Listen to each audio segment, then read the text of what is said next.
सरांगे, भुजबळ, हाकेंना एकत्र बसवून सामूहिक निर्णय घ्या असं पवारांनी म्हटलेलं आहे। मराठा आरक्षणावर शरद पवार यांनी सरकारला सल्ला दिलाय। तिघांनाही सरकारने एकत्र आणून चर्चा घडवावी असं शरद पवार म्हणाले। तर मराठा आरक्षणावरून सरांगेंशी मुख्यमंत्री शिंदेंसह सरकारचा एक गट चर्चा करतो आणि सरांगेंना विरोध करणाऱ्यांशी दुसरा गट चर्चा करतो, त्यातून गैरसमज निर्माण होतात असं शरद पवारांनी म्हटलेलं आहे।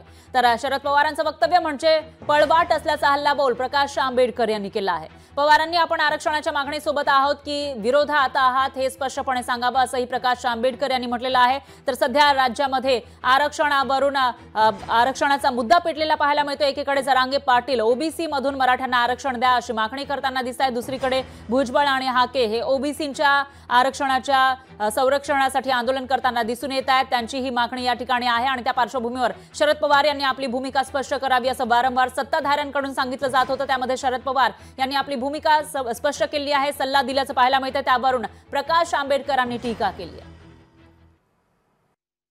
सरकारने जो डायलॉग करायला पाहिजे तो केला नाही असं चित्र दिसतंय की जरांगे आणि त्याच्यावर सरकारांच्या बरोबर मुख्यमंत्री आणि काही लोक संवाद ठेवतात असं दिसतं। चांगली गोष्ट आहे।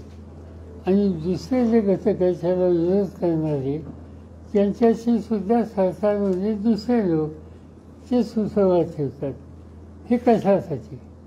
गव्हर्नमेंट म्हणून त्यांनी सगळ्यांना विश्वासात घ्यावं ना।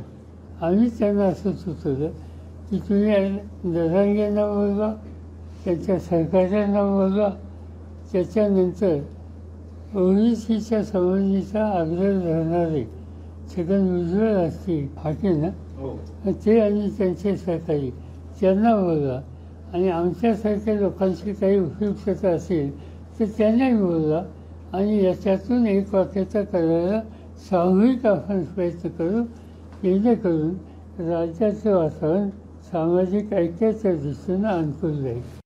माझं म्हणणं आहे हे पळवाट आहेत। तुम्ही राजकीय पक्ष आहात, मुख्यमंत्रीपद भोगलेलं आहे, डेअरिंग पाहिजे, समाजाच्या हिताचं काही आहे त्याचा निर्णय घेण्याचा। लोकशाही मराठी ऐका, पहा, जागरूक रहा।